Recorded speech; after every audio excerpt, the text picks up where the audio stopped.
Yeah, good morning, students. This is Sivaram Krishna, lecturer in chemistry. In this series of video sessions, we are going to discuss about cluster chemistry paper, that is organic spectroscopy. In final year, sixth semester, we have three cluster chemistry papers. That means paper one, organic spectroscopy; paper two, advanced organic reactions; paper three, medicinal chemistry. Now, I dealing with organic spectroscopy paper, that is cluster chemistry paper 1. So in this video we are going to discuss about introduction of spectroscopy. That means what is the spectroscopy and which type of spectroscopy techniques we have and what are the applications of those spectroscopic techniques. Let us discuss. So first of all we have to know about what is spectroscopy. What is spectroscopy? So spectroscopy is interaction between the electromagnetic radiation and matter is called spectroscopy. What is spectroscopy?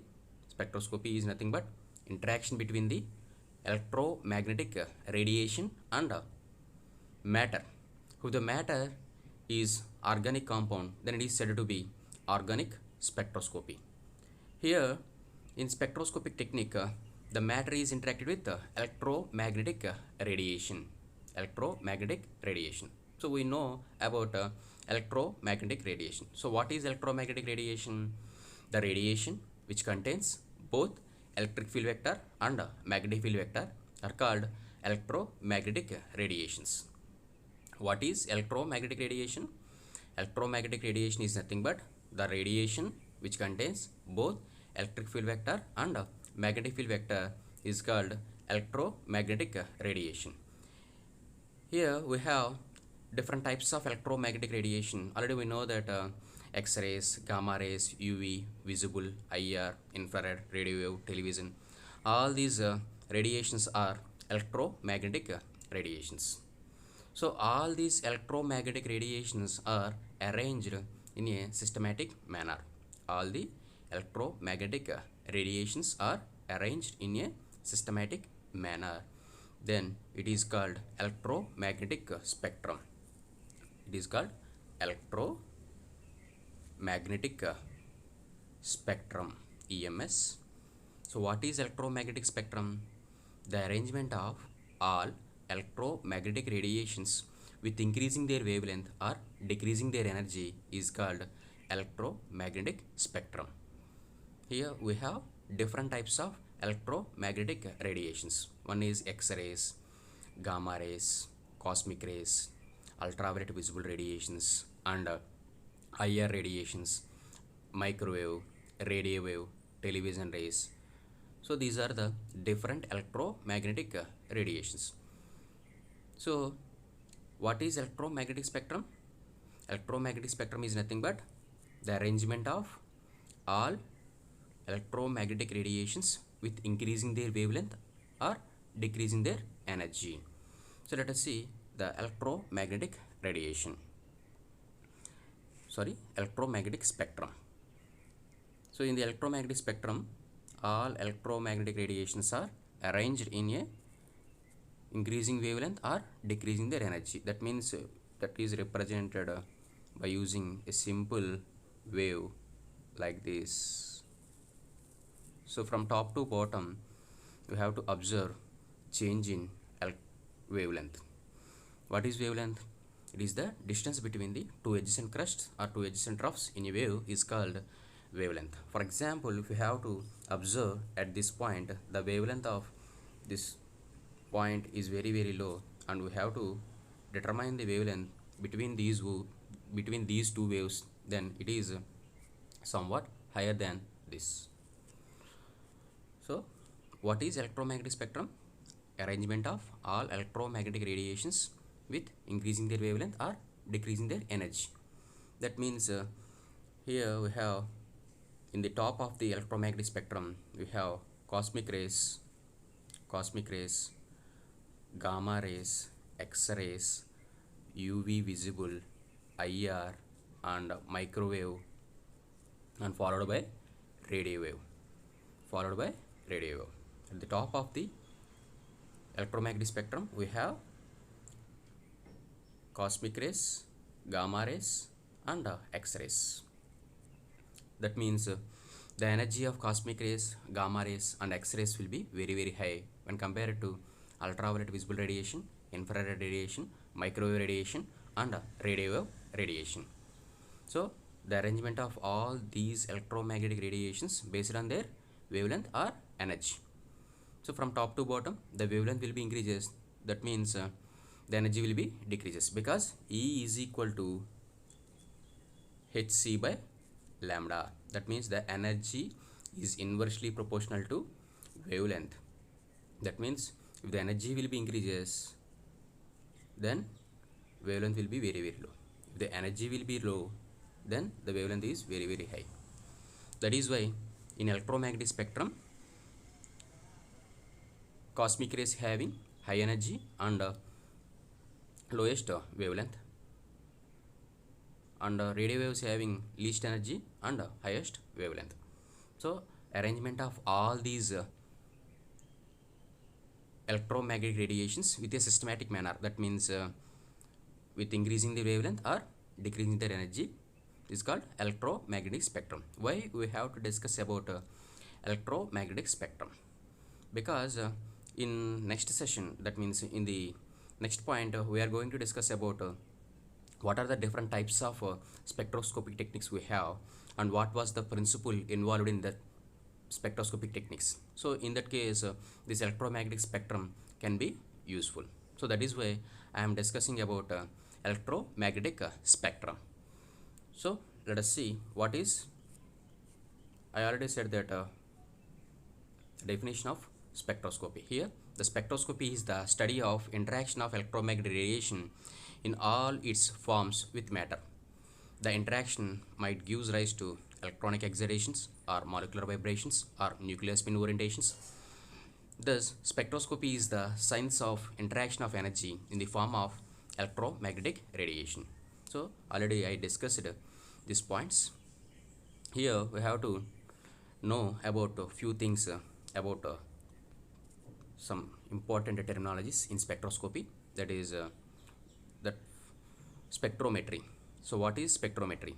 The measurement of intensity of radiation in the form of electromagnetic radiation or high energy particles, that means electrons, ions, etc., with some form of electronic device. What is spectrometry?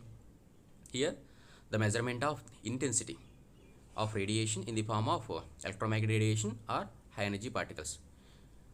So that is called spectrometry. And spectrometer. What is spectrometer? An instrument that can measure radiation intensity as a function of energy, frequency, or wavelength, or wave number, etc., in order to obtain a spectrum. That means the spectrum can be recorded on the basis of intensity versus frequency, or intensity versus wavelength, or intensity versus wave number. Then it is called spectrometer. So then what is spectrometry? Sorry, what is spectrometer?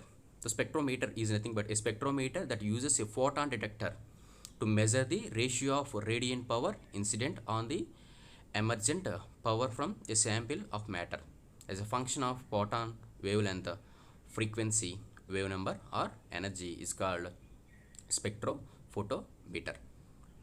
To see a molecule, the wavelength of light must be smaller than the molecule in the angstroms. Here I represent in angstrom units X-ray region. So this is about that few terminology points in spectroscopy. That means spectrometry, spectrometer, and spectrophotometer. And what are the basic types of spectroscopic techniques? Here we have 4 important spectroscopic techniques we have.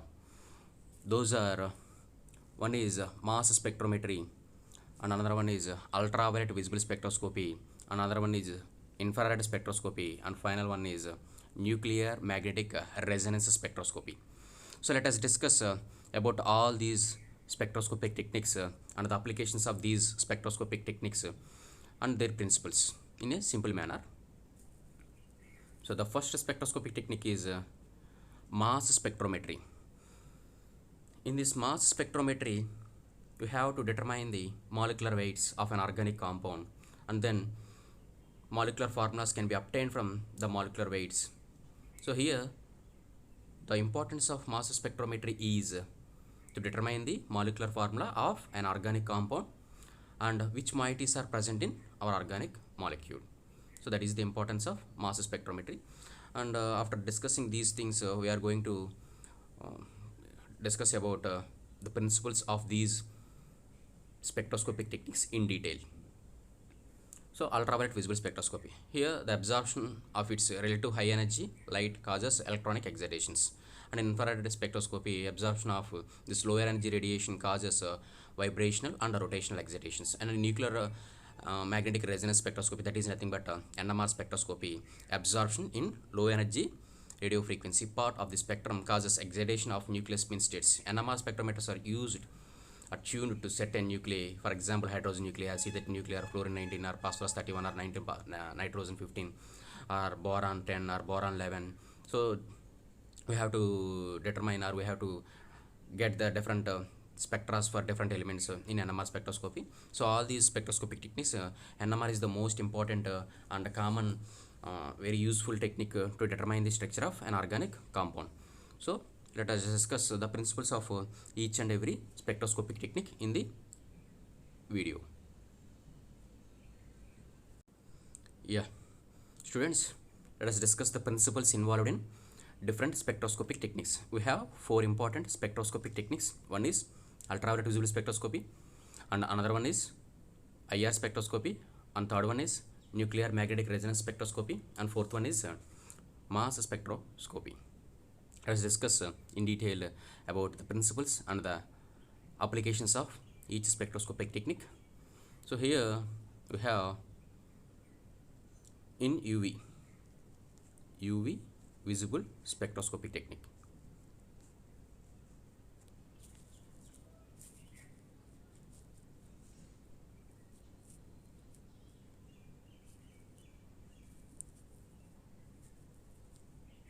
Yeah, students, UV spectroscopy. So UV means ultraviolet visible spectroscopic technique.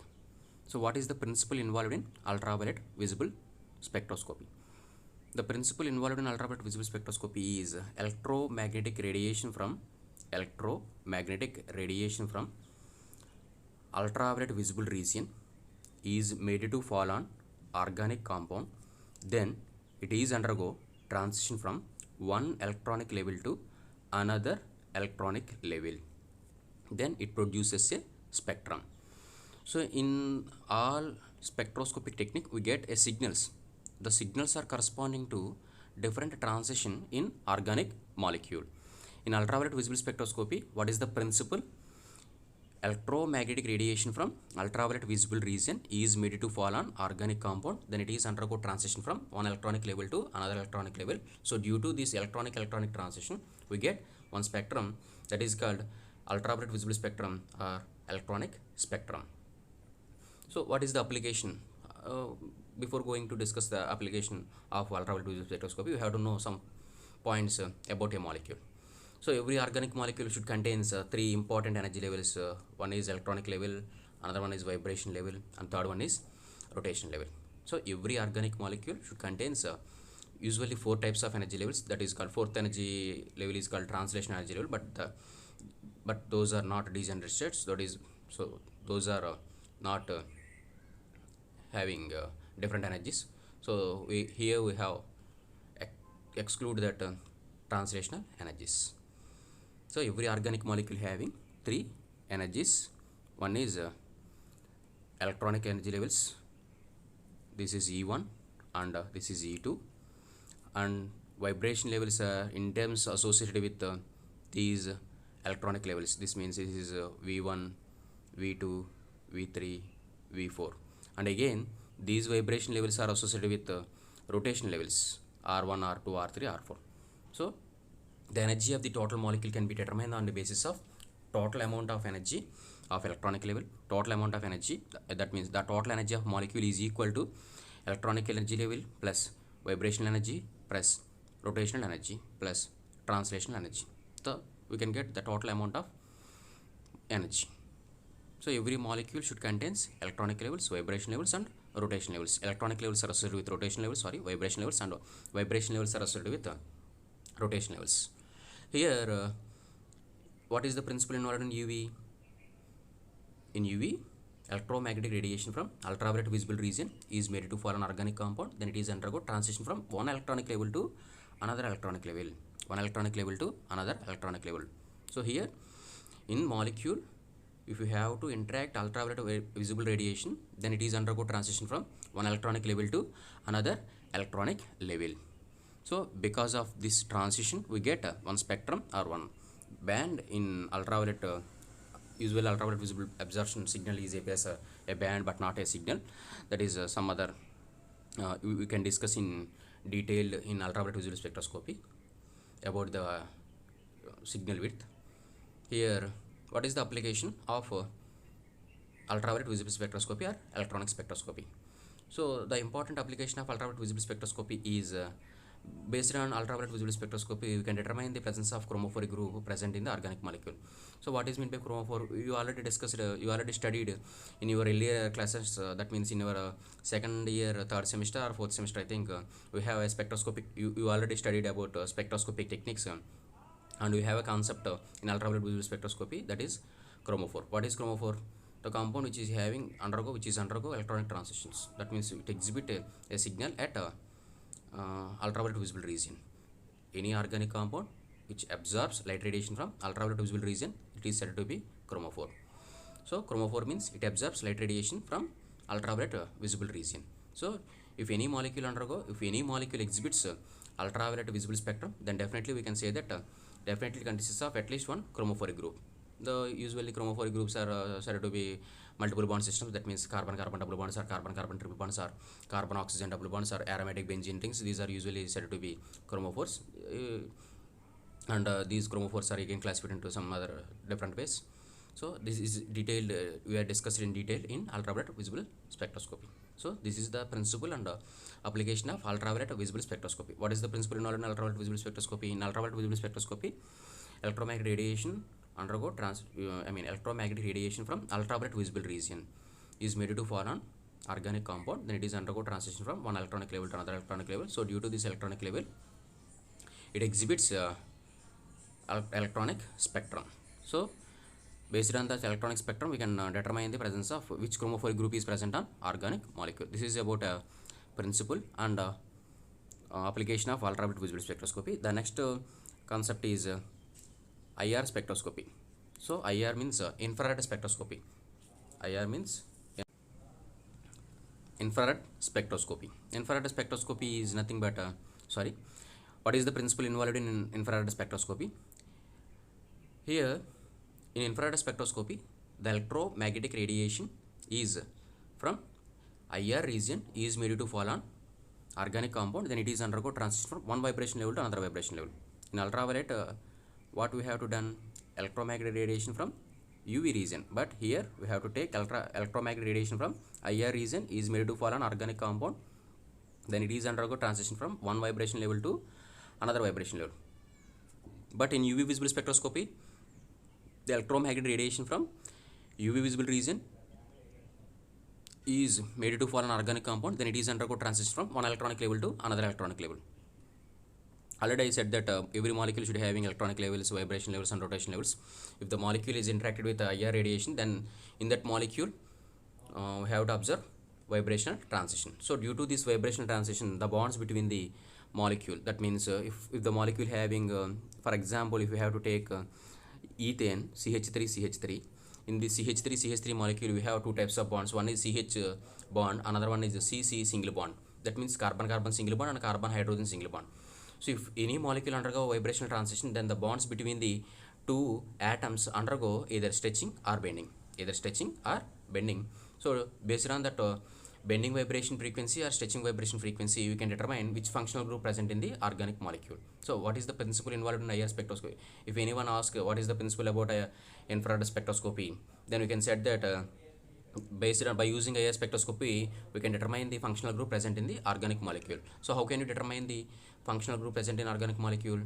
So based on IR spectroscopy, because every bond, I mean here we have different types of bonds and different vibrational stretching frequencies and different bending vibrations. So based on different vibration stretching frequencies and different bending vibrations, we can determine the functional group present in the organic molecule. For example, if the alkene having only carbon-carbon single bonds and carbon-hydrogen single bonds, if we have to move alkene molecule, in that alkene molecule we have carbon-carbon double bonds and carbon-hydrogen single bonds. If we have to move alkane molecules, in this molecule carbon-carbon having triple bonds.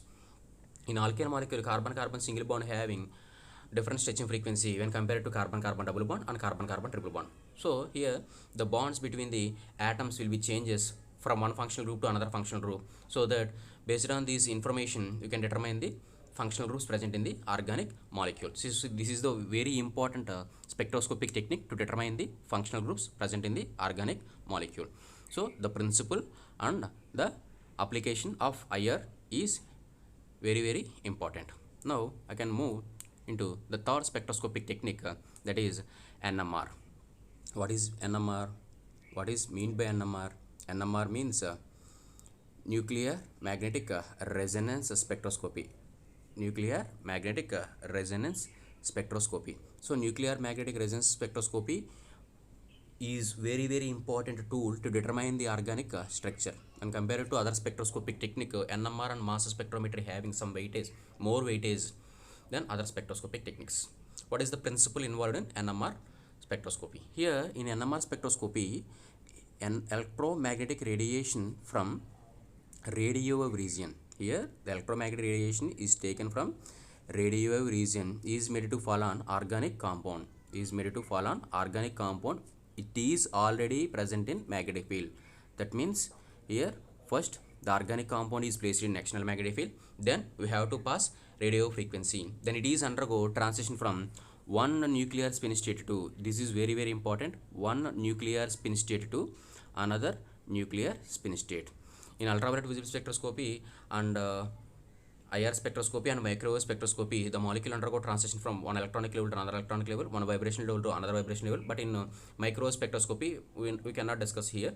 But in what is microwave spectroscopy, that means electromagnetic radiation from microwave region is made to fall on organic compound, then it is undergo transition from one rotation level to another rotation level. But in NMR spectroscopy, first of all you have to put the molecule in the external magnetic field, then we have to pass electromagnetic radiation from radio region, then it is undergo transition from one nuclear spin state to another nuclear spin state. This is a very important tool to determine the number of hydrogen atoms and the number of environments of hydrogens and the number of environments of carbons and the number of environments of fluorines, phosphorus. That means NMR active nucleus. They are said that NMR active nucleus. So based on this NMR spectroscopy, we have lots of applications.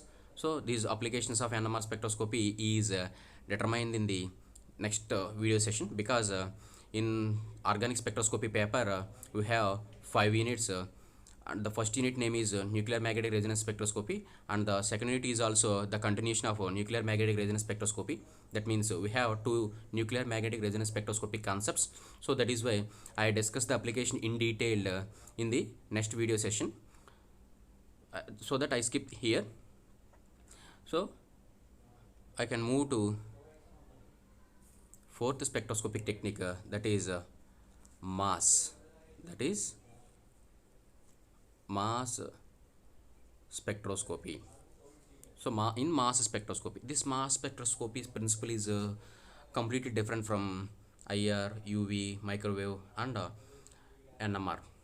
In mass spectrometry, what is the principle is, the principle involved in mass spectrometry is electromagnetic radiation, the vaporized form of an organic compound is bombarded with 70 electron volts of energy. The vaporized form of an organic compound is bombarded with 70 electron volts of energy, then it produces a molecular ion. Here it is very important moiety, that is called molecular ion. Then this molecular ion is undergo further fragmentation to produces different fragment ions. That means M1 plus M2 radical or M1 positive charge radical with the loss of M2 neutral molecule. So it is a completely different spectroscopic technique when compared to other. In the ultraviolet visible spectroscopy, IR, microwave and NMR, the molecule undergo transition from one energy level to another energy level, whatever it may be. But in UV, electronic transitions, in IR, vibrational transition, in microwave, rotational transition, in NMR, nuclear spin transitions. But in mass spectrometry, the molecule undergo destruction. That means it is a destructive technique. The molecule is undergo dissociation. That means the bonds between the two atoms will be broken in during the treatment with the 70 electron volts of energy. So vaporized form of an organic molecule is interacted with the 70 electron volts of energy, then it produces a molecular ion. So then the molecular ion is undergo further fragmentation, and these all are recorded in mass spectrum as its M by Z ratio. Here M means mass, Z means charge on the species. That means, for example, if you have to take CH3 ethane. Now I bombarded with 70 electron volts of energy, then it loses one electron from a molecule. For example, here carbon-carbon single bond and carbon-hydrogen single bond. Maybe the electron loses from carbon-carbon single bond or carbon-hydrogen single bond, and then it is converted into a molecular ion. Then it is recorded as a M by Z. So this is the molecular weight of the molecule. This is the molecular weight of the molecule. Usually in 1835, I think J.J. Thomson determined the positively charged species are deflected in the external magnetic field and electric fields. So based on this point, we have to determine the molecular weights of the particular charged species. What J.J. Thomson observed, charged species undergo deflection in the electric field and magnetic field. So based on this concept, this mass spectrometric concept will be developed. So this is the principle involved in mass spectrometry. And what is the application of mass spectrometry?